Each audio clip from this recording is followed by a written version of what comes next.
Start out by introducing Paula Maccabee, and she is with WaterLegacy.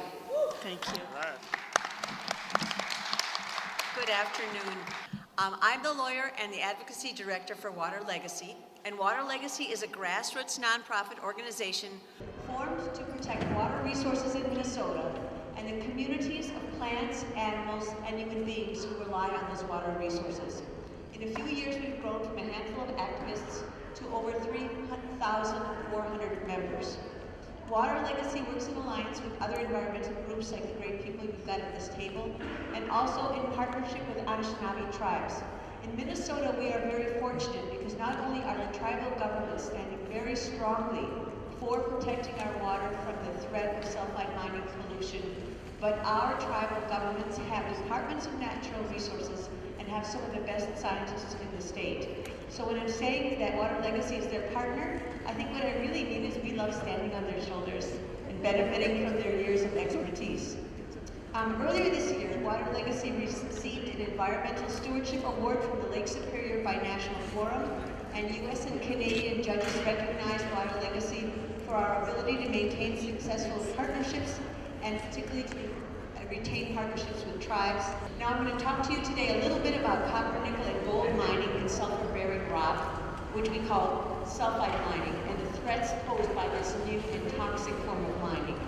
And then I'm going to talk a little bit, I did some legal research, so it might be throwing a lot of facts at you, but I'm going to talk a little bit about some of the rights and powers that tribes have in Minnesota, and then also what it will take from all of us, and that means tribes and Native citizens and non-Native citizens, as well as lawyers, to try and protect Minnesota lakes and streams, drinking water, wild rice, fish, and human beings from the toxic threat posed by sulfide mining.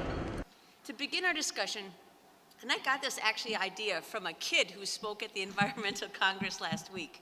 But what this guy said is that for too long, our white majority culture has acted as if we had a second planet to go to after we used up whatever we wanted to on this one. And from our perspective, that practice, that short-sighted view has to change. And the first thing we need to look at is realize that the precious water resources in Minnesota are not replaceable. The Great Lakes are the most important freshwater resource in the world. And these Great Lakes supply 84% of the surface water supply in all of North America and 95% of the surface water in the United States. Lake Superior is the largest freshwater lake in the entire world by surface area, and the Anishinaabe who have lived by its shores for generations call it Gitchigami, meaning big water. The St. Louis River is Lake Superior's biggest tributary, and it's home to estuaries for dozens of species of fish. And this is the area that the first proposed sulfide mine in Minnesota would place at risk. Sulfide mining in Minnesota threatens precious freshwater resources across northeastern Minnesota. Other projects proposed threaten the boundary waters, and the first proposed sulfide mine threatens the Lake Superior watershed and the watershed of the St. Louis River. The first proposed mine, the Polymet open pit mine, would destroy over 1,300 acres of high-value wetlands in the Superior National Forest and convert more than 6,650 acres of what are now public lands to private mining company property. The Superior National Forest public lands that I'm speaking of are treaty lands where Anishinaabe people, who the white people call the Lake Superior Chippewa, have legal rights to fish and to hunt and to gather wild rice. The Treaty of 1837 says in Article 5, and this is a quote, "The privilege of hunting, fishing, and gathering the wild rice upon the lands, the rivers, and the lakes included in the territory ceded is guaranteed to the Indians during the pleasure of the President of the United States." So in other words, unless the President of the United States interferes with this treaty rights, those rights need to stay in place. From our perspective, the Polymet open pit mine would interfere with these legal rights of tribes as well as with downstream waters, which include Fond du Lac reservation waters and fish resources. Now, a little bit about Polymet. I think Catherine is going to talk to you in more detail and maybe show some pictures. Polymet open pit mine would create 375 million tons of waste rock. The Polymet mine, and tailings dump would drain pollution into the St. Louis River watershed. And Polymet admits, and this is in a document that just came out this March, that their pollution from their waste rock would last for more than 200 years, if not forever. What you might not realize is that when copper or nickel or gold are taken out of sulfide-bearing rock, that sulfide is exposed to air and water, which creates sulfuric acid. In high enough concentrations, that sulfuric acid alone causes acid mine drainage, which is toxic to ecosystems and toxic to wild rice. But even in addition to the direct effect of sulfates and sulfuric acid, that sulfuric acid serves to leach or drag toxic metals out of the rock. Toxic metals like arsenic and manganese go into the drinking water. Most of us realize that arsenic increases the risk of cancer. What we discovered a couple years ago when the state of Minnesota was thinking of getting rid of its manganese standard is that at high enough concentrations, manganese in drinking water reduces the IQ of children. And that's why WaterLegacy and a coalition of our supporters pressured the state of Minnesota, and they kept the manganese standard in place.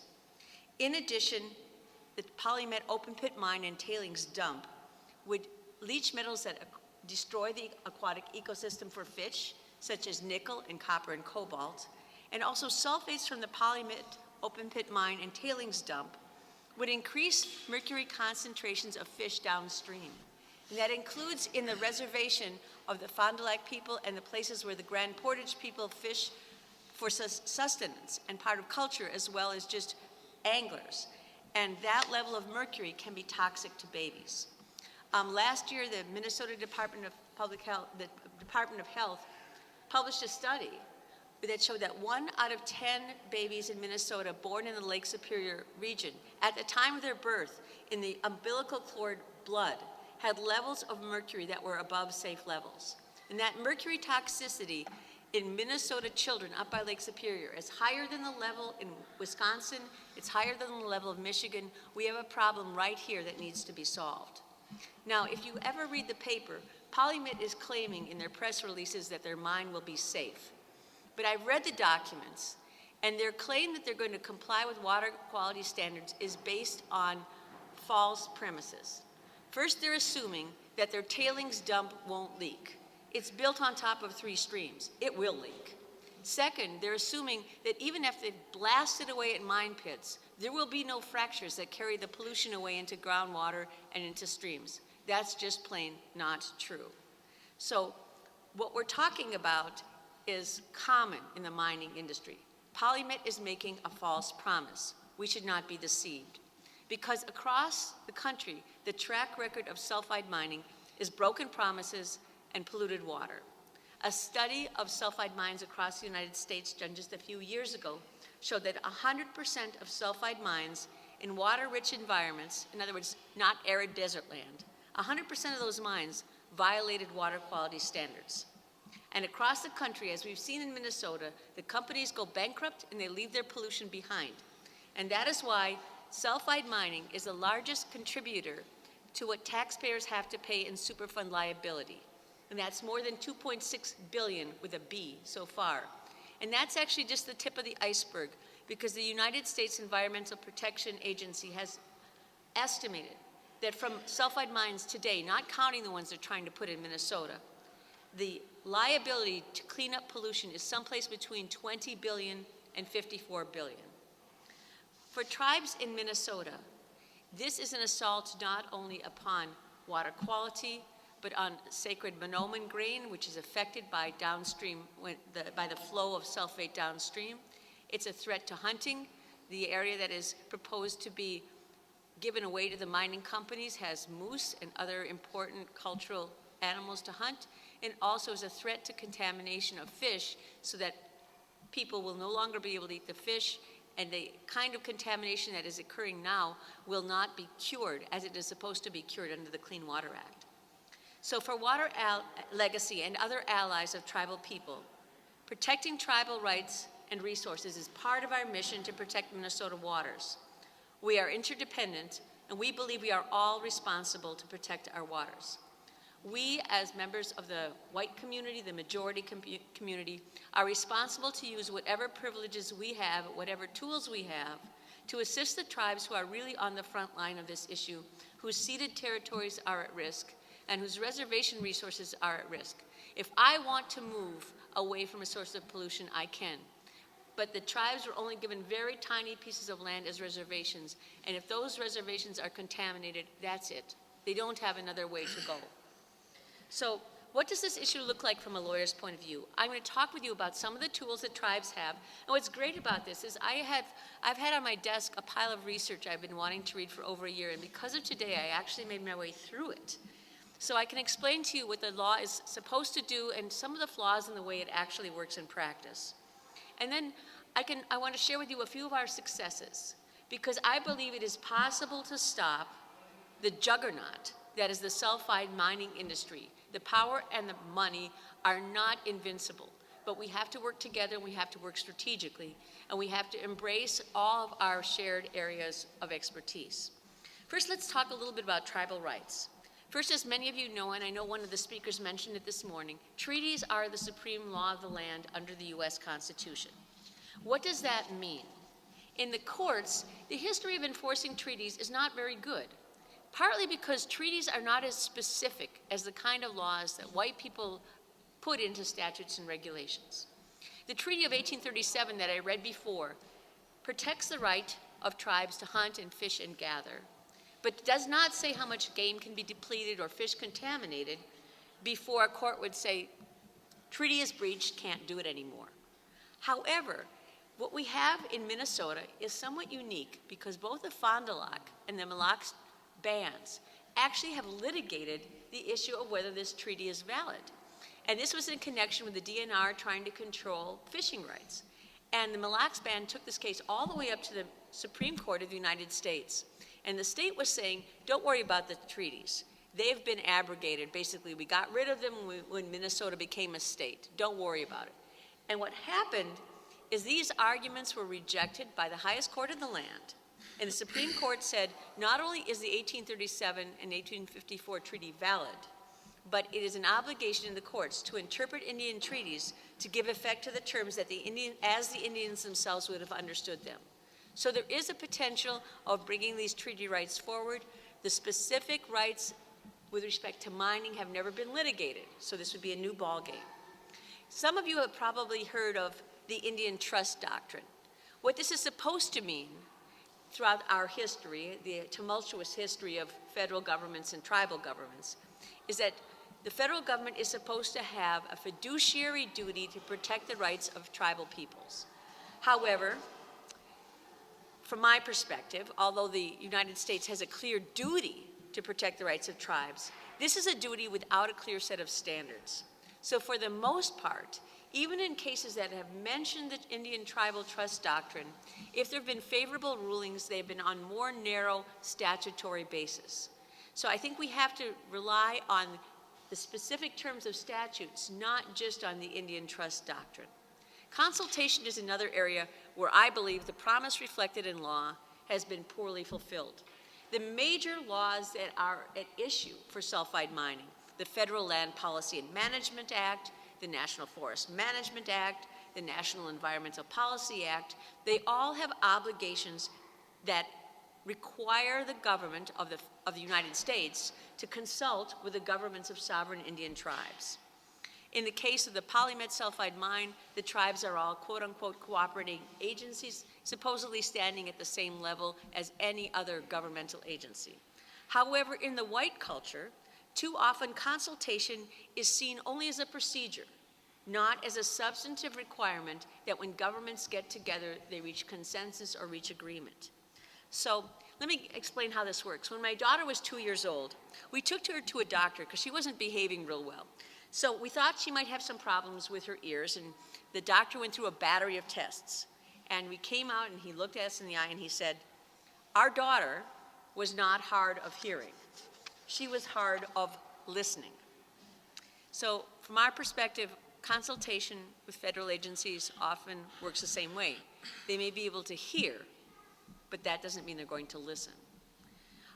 So even though consultation is very valuable, the kind of leverage that should be in law as a result of consultation is often not accorded to tribal governments. In addition, our laws and the Environmental Protection Agency has very clear laws, and there's also an executive order from the president that dates back to Bill Clinton's days that says that permits should not be granted by the federal government if they have a discriminatory effect on tribes. And in the case of the polymet sulfide mine, it seems really obvious that that mine would have a discriminatory effect or a greater effect on tribes than it does on other people in Minnesota. The land itself is the Superior National Forest. It is ceded territories. It is lands to which tribes have rights to hunt, fish, and gather, which are different from those of everybody else in Minnesota because we didn't have to give up sovereignty. Also, the polymet mine is right upstream of the Fond du Lac tribe. Any pollution in that St. Louis River is going to go right by their doorstep. And so we believe that the issue of environmental justice, the effects of Polymet's open pit, its waste rock dumps, its tailings dumps, that's an environmental justice issue. And the Commissioner of the Pollution Control Agency has said he wants to put more emphasis on environmental justice. I think we need to ask him, make Polymet your first test case. Look at what it's doing to the wild rice downstream. Look at what it's doing to reservation resources and help us get some balance in the way this is being looked at. Finally, I think our most important tool is the Clean Water Act. Under the Clean Water Act, any person who is harmed by pollution can have their day in court. But in addition, tribes who have gone through a federal process, a kind of long and awful federal process, to be treated as states, they have an additional right that when a federal permit is going to be issued, like the permit for wetlands destruction that the Army Corps is going to issue for Polymet if it ever gets to that point, before that permit could be issued, tribes have a right to look at that permit and say, if it was granted, would it comply with the Clean Water Act? And tribes in that sense can be treated the same as a downstream state. They can't veto the project on their own if the pollution originated outside the reservation. But they can bring that to the United States EPA, and there's a process where the EPA has to listen to the tribes. And that is spelled out relatively clearly in law. So we have, through the expertise of the Fond du Lac and the Grand Portage and the Bois Forte Band, and the specific relationship of the Fond du Lac as a downstream water, a chance to bring a special claim under the Clean Water Act to the EPA. So there are some tools, guys, but what are we up against? You can see from my quick review that even though there's some legal tools, there are also a lot of areas where these powers have not been tested, and our laws don't always work the way they're supposed to. As we face the threat of new and toxic sulfide mining, we're also up against money and power. Glencore International is the backer of the Polymet sulfide mine.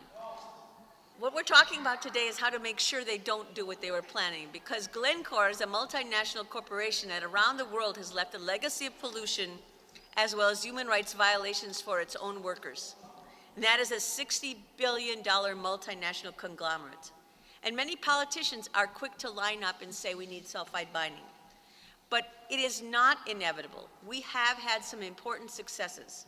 Despite all their time and money, Polymet plan has not gone forward. They put forward their draft EIS in October of 2009, and as a result of the work of the Anishinaabe tribes, who were cooperating agencies, and the environmental groups and 3,000 citizens, the United States EPA acted and said the plan was not good enough. And in a very rare instance, the EPA gave both the plan and the Polymet project itself a failing grade. So they've now spent 3 years trying to sandpaper their plan, hoping that it will be approved.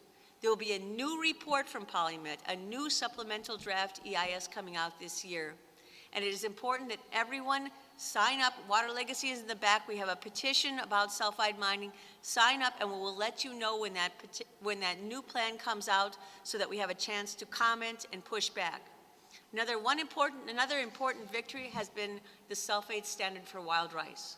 One of the first things the mining companies did when they wanted to get their Polymet project and other sulfide mines pushed through is they took aim at the wild rice sulfate standard. And they said, we have to get that off the books. So they filed a lawsuit in December 2010 to get rid of the sulfate standard. And WaterLegacy intervened because we weren't sure the estate would fight to keep the standard. and we made a motion to dismiss and a motion for summary judgment. And after a lot of briefs and arguments, the wild rice sulfate standard was upheld in the district court, it was appealed to the Court of Appeals, and it was upheld again in the Court of Appeals, and the mining company's claims were all dismissed. So what do we need to do? We all have a sacred duty to protect our clean water, our wild rice, our fish, and a way of life for tribal and non-tribal people in Minnesota. There is much work ahead, but I believe on our side, we have good science, we have resolute and effective use of law, and we have the voices of the community. We have tribal expertise, and we have the voices of people who are willing to write letters, make phone calls, and come and testify. No sulfide mining until it is proved someplace else that this is safe. Let's not put our precious waters in Minnesota at risk. Let's not be the experiment that may go wrong. Thank you. Please join us.